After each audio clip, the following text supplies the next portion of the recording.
Hi everyone, Jackson here. Welcome back to the Daily Endeavours for the 30th of March. We've got a 15 steel set, 1.6k gold. As always, there'll be timestamps in the description if you want to fast forward or get to a specific one.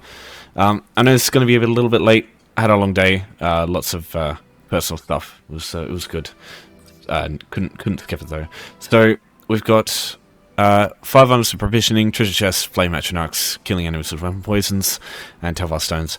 I'd probably say skip this one, unless you like really set it up to be really quick. Not going to be quick and unreliable, so I just think the other ones here are just good anyway, so yeah, you can do it. I will explain very briefly what I would do at the end, but I don't think this one's worth it. Provisioning, I think, is the easiest one because you can do this one almost for free. So what I'll suggest, if you haven't, for people who already know provisioning, you probably don't need to know any of this stuff anyway, but like you could just craft like two if you're fully maxed in provisioning with chef and brewer, you can just craft a bunch of like a food that you use a lot on like your damage dealers or your characters, for example, like this, and just do it that way. Just get 2 birds out of like with 1 stone.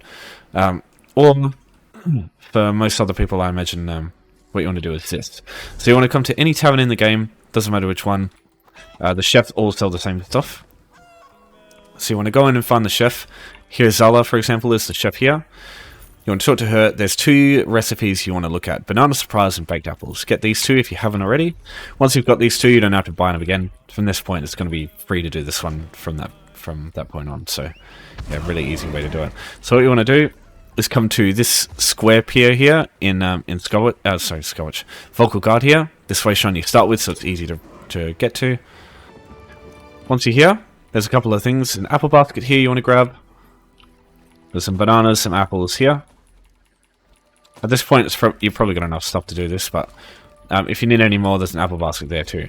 Now, if there's not enough stuff here from all those places you checked, what you can do is leave the zone and come back, and everything here will reset. Some things won't always spawn. It's just the way these things go. It's kind of weird, but these things, all the coffers in the game will reset once you leave the zone and come back. You can go to the Outlaws Refuge too. That counts as leaving the zone, so you can do that as well. So just go into there, come out, and come back here.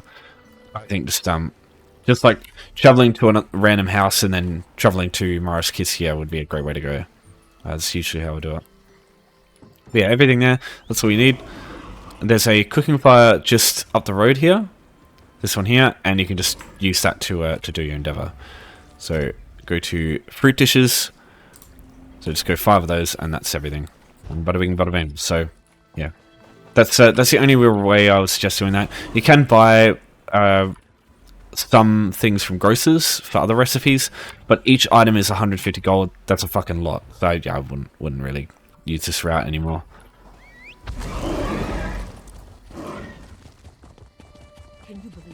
Yeah, just to show you as an example, I'll just leave the zone real quick and come back, and then everything will reset.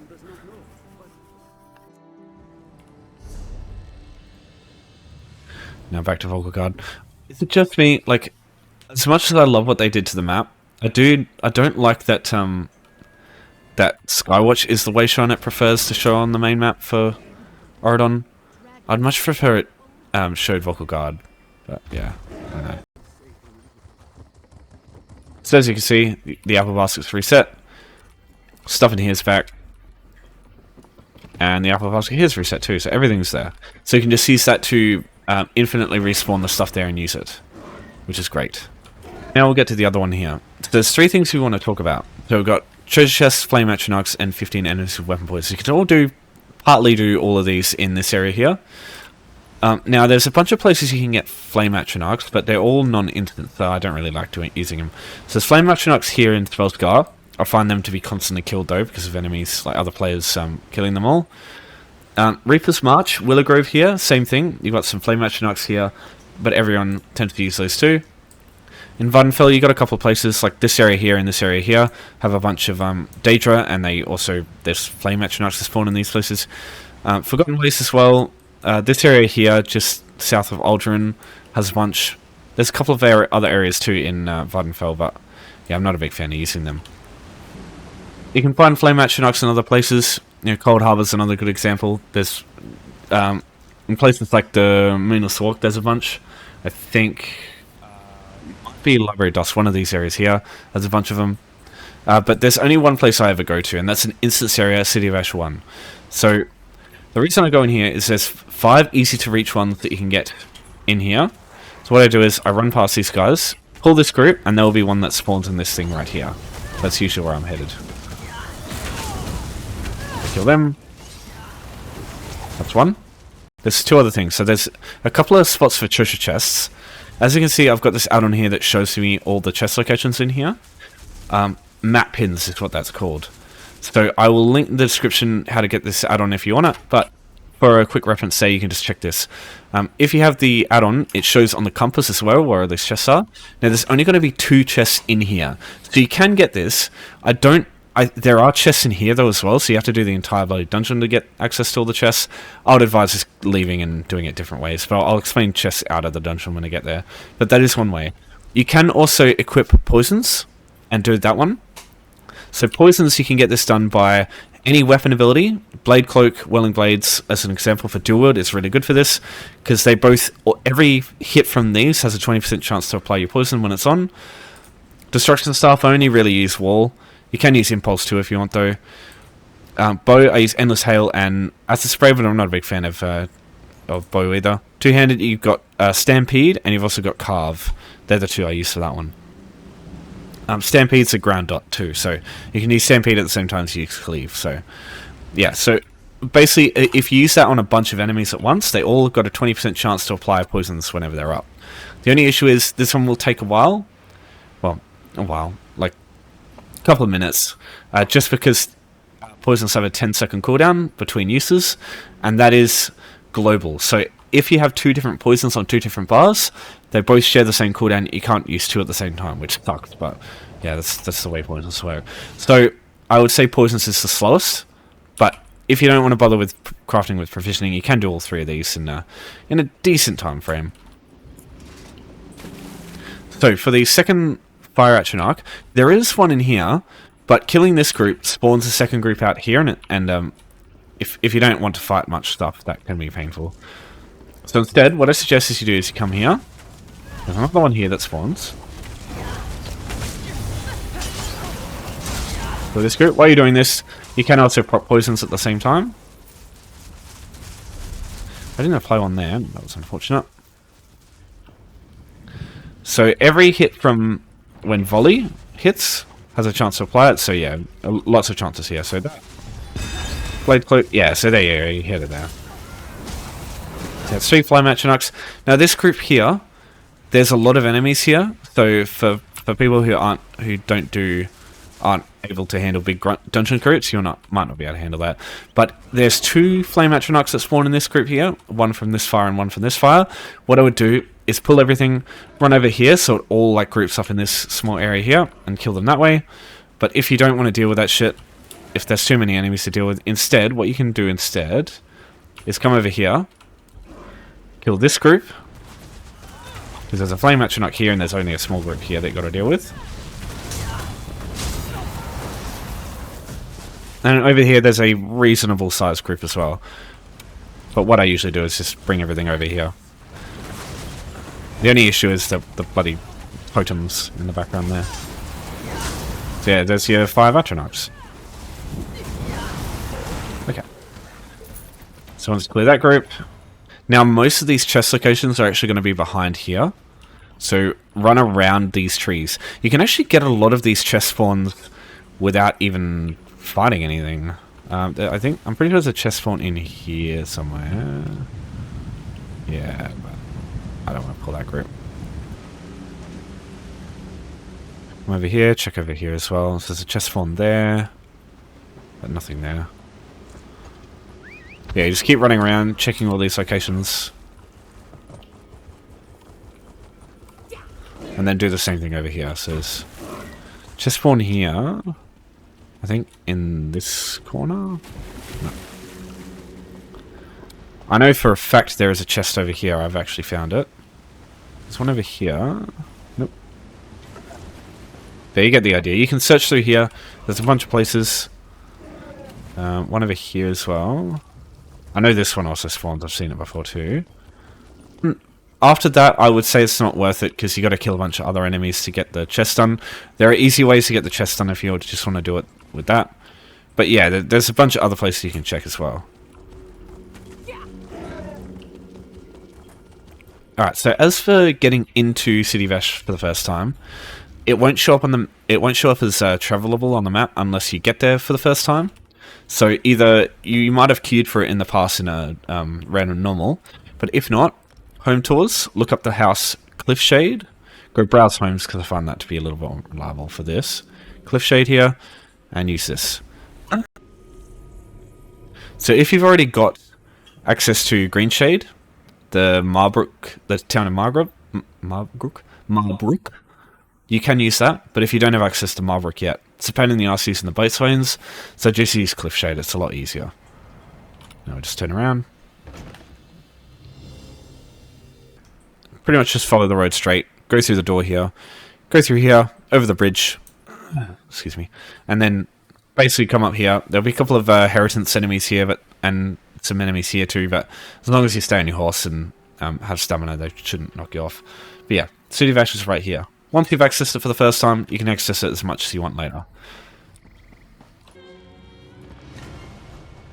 Alright, now, if you've done provisioning already and you want to skip Fire Atronachs, you can do these two using a public dungeon. I mean, you can go to Forgotten Crypts and do all three anyway, if you want.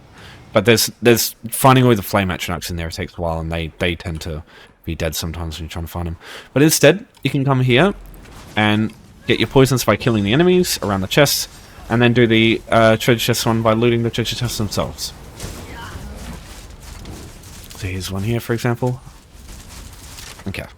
So, in this case... Oh, I got a... Oh, Windstress Fire, whatever.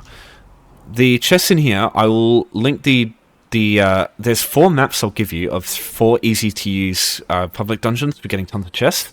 And while you're getting the chests, you can also proc weapon poisons too by killing the enemies. Some of them do have enemies around them that you want to kill. And all these public dungeons will have big clumps of enemies, which are perfect for doing the poisons, because the more enemies there are, the quicker these will proc. So, yeah, it's like the perfect environment for that. So you've got Labyrinthian in Western Skyrim. It's a DLC option, but I think that's the best for the sets you get. Forgotten Crypts in Deshan is another good one.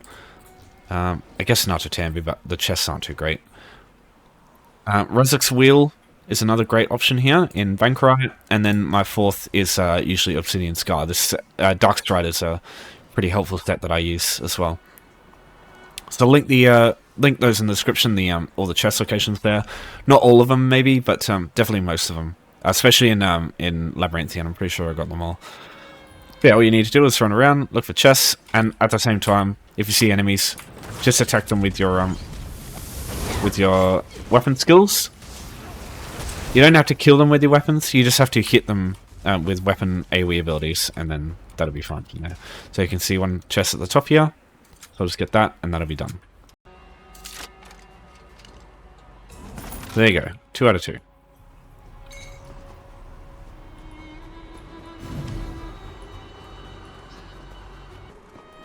After that, the only other thing I would really recommend for getting all 3 of these at once, because Flame Atronachs, technically you can get them from it, though very unreliable. Treasure chests, absolutely, and enemies with weapon poisons, absolutely. Dolmens, right? So, you know, I explained Dolmens a little bit the other day, but Illuvimir, Kalimbar, Vaith Dolmen in Oridon, really good, and then in Alika Desert, we've got the same thing. The Dolmens here I use quite frequently too. So enemies spawned constantly in Dolmens are always up, basically 30 seconds between each Dolmen when they go down, another one comes up. Super reliable to kill lots of enemies. Sometimes the enemies that spawn are Flame Atronachs, so it's very, like I said, it's very unreliable. Sometimes you would just get nothing that is... Like, you'll just get fucking stuff that isn't Flame Atronachs for ages. So yeah, can't really recommend that. But treasure chests, you get 1 treasure chest per Dolmen completion. That'll take a few minutes. So yeah, another easy way. And that that chest is actually like sort of instanced. So your version of that chest, you can collect it and everyone else can collect theirs. So it's you're not competing with other players like you are with this one for getting chests. So yeah, that can work too. And then while you're doing that, there's like half a dozen enemies usually at maximum at a time. But yeah, you know, that's not too bad for getting weapon poisons when you're killing them consistently, because you're light attacking them usually, and you can use your weapon skills too and just like clump them up. If you're on your own, there's only 3 at a time, and that's not great for it, but it's not terrible either. So yeah, you've also got that. And you know, just because of how like active Dolmens are all the time, they're a pretty good option too. But yeah, I wouldn't suggest, like, I don't like Dolmens as much as I like using any of these other methods, just personally. Okay, so in regards to Tel Var Stones, there's only one suggestion I would make for this, and it's very specific. So there's a couple of things that affect how quickly you can get your Tel Var. So the very first thing is 10,000 Tel Var on you at this moment in time. What that does is, at the bottom right here, this multiplier here times 4. So when you have, if you have lower than this, it reduces the multiplier. But at 10,000, you get the maximum, which is times 4. So you get 4 times as many Tel Var Stones from killing stuff as you normally would. So that's obviously a big thing, getting Tel Var 4 times as quickly. There's one other thing that you can do to increase it though, and that's the other thing I would really look at as well. So these these districts here, if your faction owns one, you also get an extra 33% per district. So at maximum, you can get like 180 extra, almost 2 times extra, for a total of 6 times extra from Tel Var. And unfortunately, like with an event, you can also get double from that, but the event's not on, so it'll take a while. So what I would do, this is why I've got this build in particular, is basically just spam snipe over and over. That and maybe poison arrow too.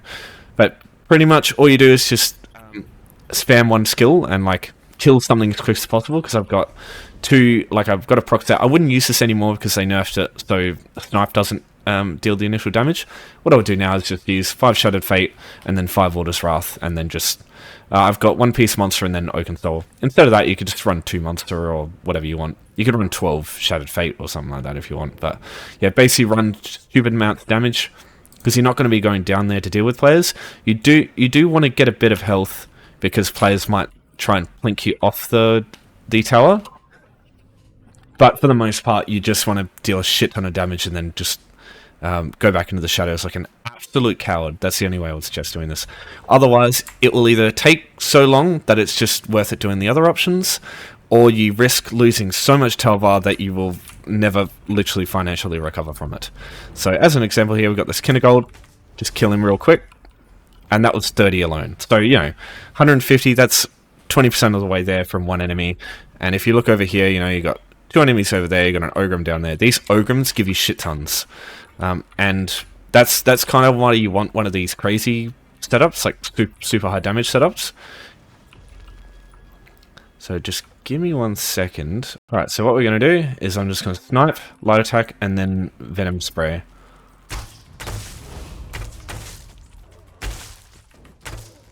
And then out of there.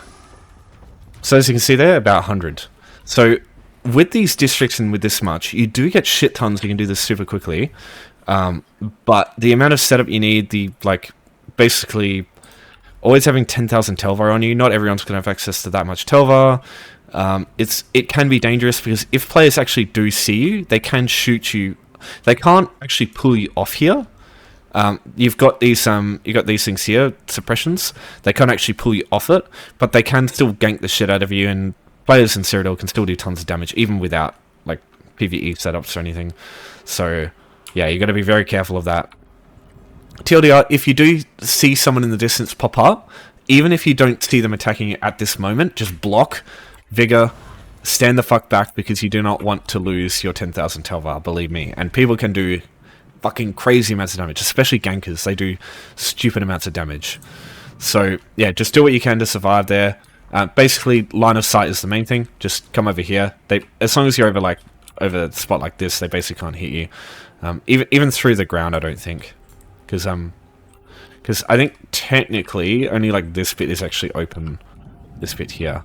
Everywhere else is usually fine. Also, if you find yourself falling off, if you like for example, if you fall off down here, it's like shit. It's like you can't get back up easily. It takes fucking ages because you actually have to go through the sewers, go back underneath, and like go through, and it's players all over the place sometimes. So what you do here is just find a corner to hide in, go to Cyrodiil, go to Vengeance, enter the campaign instead. And what this will do is it will actually queue you for Cyrodiil instead.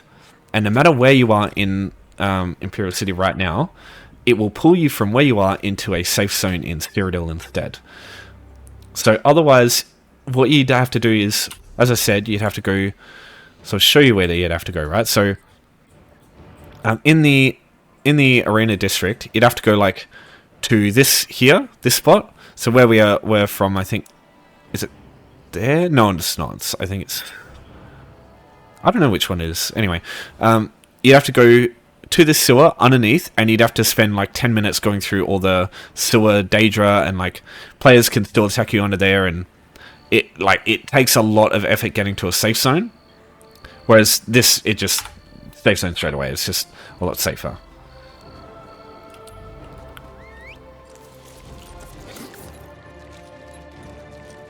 Is the golden vendor still not working?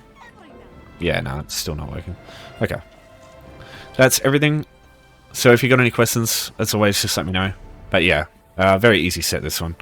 Thanks everyone for watching. Thanks for your support as always. I will see you next time, and take care.